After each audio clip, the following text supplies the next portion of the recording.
पथ जब ज्ञान का दिया जले।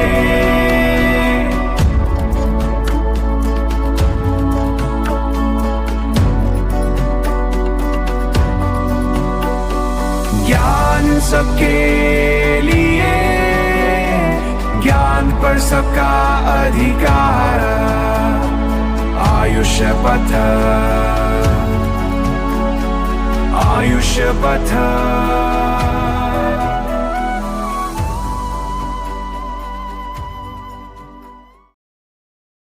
आज की इस फास्ट पेस दुनिया में जहां हर तरफ नोटिफिकेशंस हैं, डेडलाइंस हैं, एंडलेस स्क्रॉलिंग है, सेल्फ कंट्रोल रखना एक सुपर पावर जैसा लगता है ना? बिल्कुल। हम सब ने महसूस किया है। वो रात को चॉकलेट खाने की क्रेविंग या बस 5 मिनट और कहकर घंटों फोन पर लगे रहना। इच्छाएं, डिजायर्स, ये हमें चलाती हैं। आज हम जिन सोर्सेस को खंगाल रहे हैं वो एक ऐसे ही एंशिएंट टूल के बारे में है जो इन इच्छाओं पर महारत हासिल करने का दावा करता है। और दिलचस्प बात यह है कि ये टूल कोई कॉम्प्लिकेटेड फिलॉसफी नहीं, बल्कि हाथों का एक सिंपल सा जेस्चर है। एग्जैक्टली। आज हम बात कर रहे हैं कामजयी मुद्रा की। हमारा मिशन ये समझना है कि ये पावरफुल योगिक हैंड जेस्चर असल में है क्या, इसके पीछे का साइंस और फिलॉसफी क्या है, और सबसे जरूरी, इसे अपनी लाइफ में प्रैक्टिकली कैसे इस्तेमाल करें ताकि हम अपनी एनर्जी के मास्टर बन सकें, स्लेव नहीं। और ये सिर्फ सेल्फ कंट्रोल के बारे में नहीं है, ये एनर्जी ट्रांसफॉर्मेशन के बारे में है। योग की दुनिया में इसे एक बहुत ही गहरा आध्यात्मिक उपकरण माना गया है, जिसका जिक्र हठ योग के पुराने ग्रंथों में भी मिलता है। ओके, तो चलिए इसे अनपैक करते हैं। सबसे पहले तो इसका नाम ही बहुत इंट्रीगिंग है, कामजयी। क्या इसका मतलब वही है जो सुनने में लगता है, मतलब काम यानी डिजायर, पर जय यानी विक्ट्री? बिल्कुल, आपने सही पकड़ा। इसका शाब्दिक अर्थ यही है, इच्छाओं पर विजय पाने की मुद्रा। संस्कृत में काम का मतलब सिर्फ सेक्सुअल डिजायर नहीं, बल्कि किसी भी तरह की तीव्र इच्छा या वासना है। अच्छा। और जयी का मतलब है जीतना या कंट्रोल करना। लेकिन यहाँ एक बहुत जरूरी बात है, योग में जय का मतलब दबाना या नष्ट करना नहीं होता। तो फिर क्या होता है? इसका मतलब होता है महारत हासिल करना, उसे समझना और उसे सही दिशा देना। अरे वाह! तो ये सिर्फ उस काम के बारे में नहीं है जिसके बारे में ज्यादातर लोग सोचते हैं। नहीं, बिल्कुल नहीं। इसका मतलब ये मेरी देर रात तक बिंज वॉचिंग करने की आदत या हाँ, ऑनलाइन शॉपिंग की लत पर भी काम कर सकता है। एग्जैक्टली। ये किसी भी तरह की कंपल्सिव हैबिट या क्रेविंग पर काम करती है, चाहे वो धूम्रपान हो, जरूरत से ज्यादा खाना हो या डिजिटल डिस्ट्रैक्शन हो। कोई भी ऐसी इच्छा जो आपको लगे कि अब वो आपके कंट्रोल से बाहर जा रही है, ये मुद्रा उस एनर्जी को चैनल करने में मदद करती है। तो ये काम कैसे करती है? मेरा मतलब इच्छाएं तो मन में उठती हैं, भावनाओं से जुड़ी होती हैं। एक हैंड जेस्चर का हमारे माइंड और इमोशंस पर इतना गहरा असर कैसे हो सकता है? इसका कनेक्शन हमारे नर्वस सिस्टम से है। ओके। जब भी कोई तेज इच्छा पैदा होती है तो हमारा शरीर एक लड़ो या भागो वाली स्थिति में चला जाता है। हमारी धड़कन तेज हो जाती है, सांसें छोटी हो जाती हैं, एक बेचैनी सी होने लगती है। हाँ, होता है। ये मुद्रा शरीर की इस इमरजेंसी रिस्पॉन्स को शांत करती है।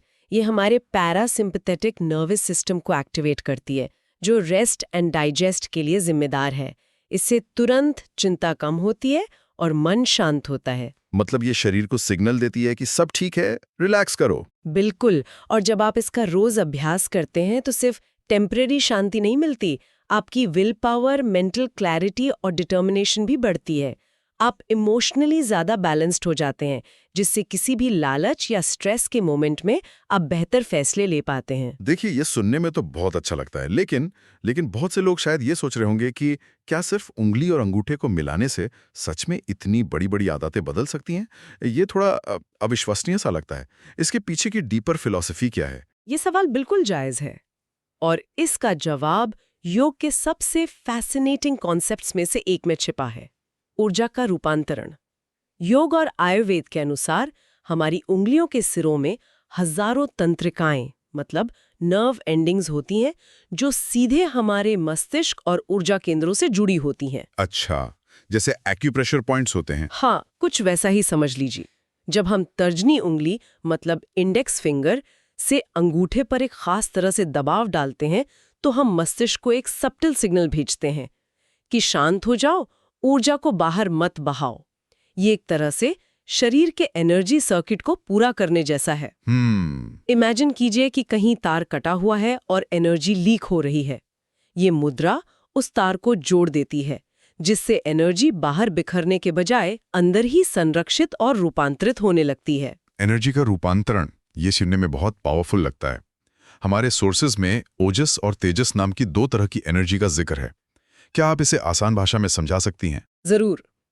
इसे ऐसे समझिए कि ओजस हमारे अंदर का कच्चा तेल है, क्रूड ऑयल, बहुत शक्तिशाली, वाइटल, सेक्सुअल एनर्जी, लेकिन बिखरी हुई। राइट।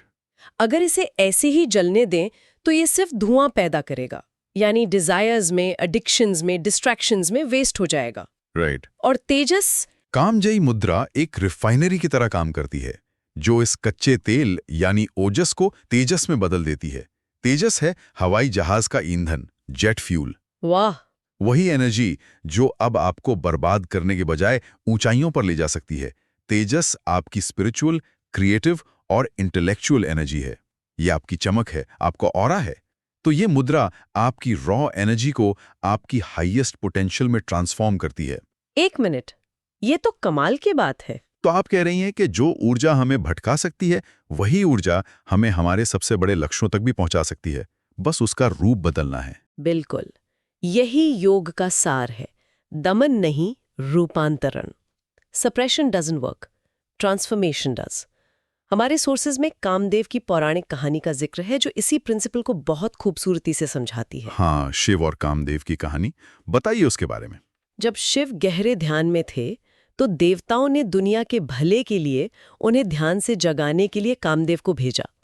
कामदेव ने शिव पर अपना पुष्प बाण चलाया, जिससे शिव का ध्यान भंग हो गया और उन्होंने क्रोध में अपनी तीसरी आंख खोलकर कामदेव को भस्म कर दिया।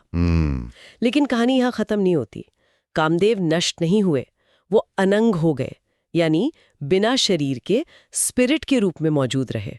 वो प्रेम और रचनात्मकता का सिंबल बन गए। मतलब शिव ने काम को डिस्ट्रॉय नहीं किया, बल्कि उसे ट्रांसफॉर्म कर दिया। एग्जैक्टली। उसे ग्रॉस फिजिकल फॉर्म से एक सटल क्रिएटिव फोर्स में बदल दिया। प्रिसाइजली। कामजयी मुद्रा भी यही करती है। ये आपकी काम ऊर्जा को भस्म नहीं करती, बल्कि उसे अनंग बनाती है, उसे क्रिएटिविटी, फोकस और स्पिरिचुअल ग्रोथ के लिए फ्यूल में बदल देती है।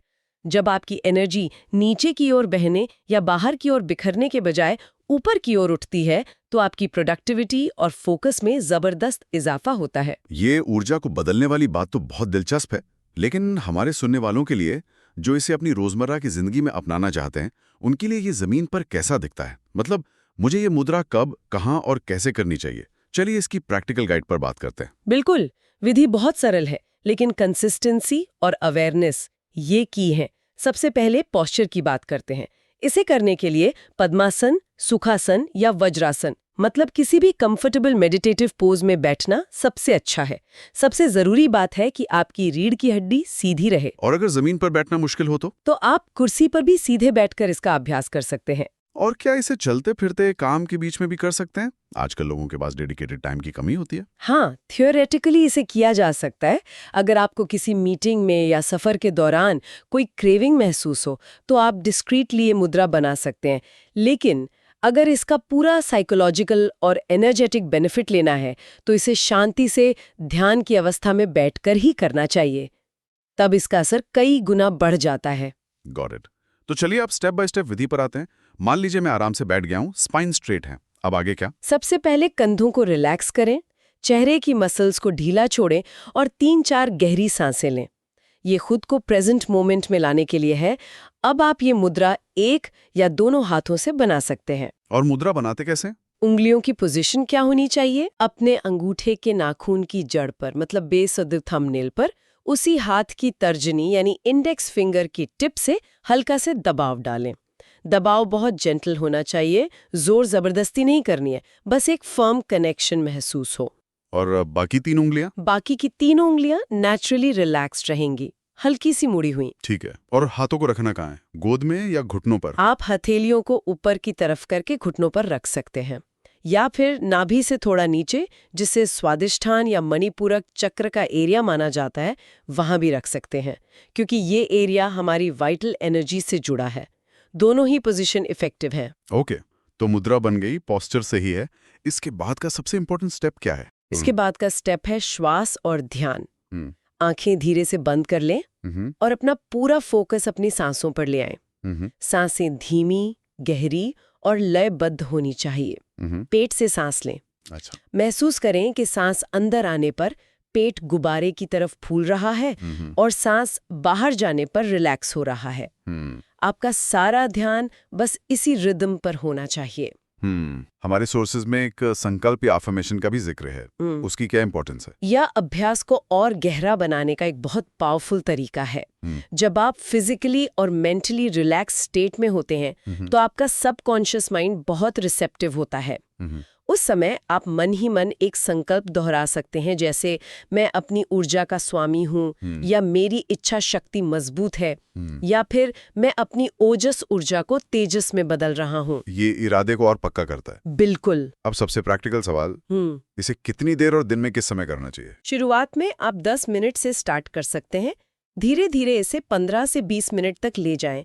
बेस्ट रिजल्ट्स के लिए कंसिस्टेंसी जरूरी है। और समय? जहां तक समय की बात है तो सुबह खाली पेट, खासकर ब्रह्म मुहूर्त में, मतलब सुबह 4 से 6 के बीच इसे करना सबसे उत्तम माना गया है। उस समय एटमॉस्फेयर शांत होता है और आपका माइंड सबसे ज्यादा क्लियर और रिसेप्टिव होता है। और अगर सुबह टाइम न मिले तो रात को सोने से पहले भी ये बहुत फायदेमंद है। ये दिन भर की मेंटल क्लटर और डिजायर्स को शांत करके आपको गहरी नींद में जाने में मदद करता है।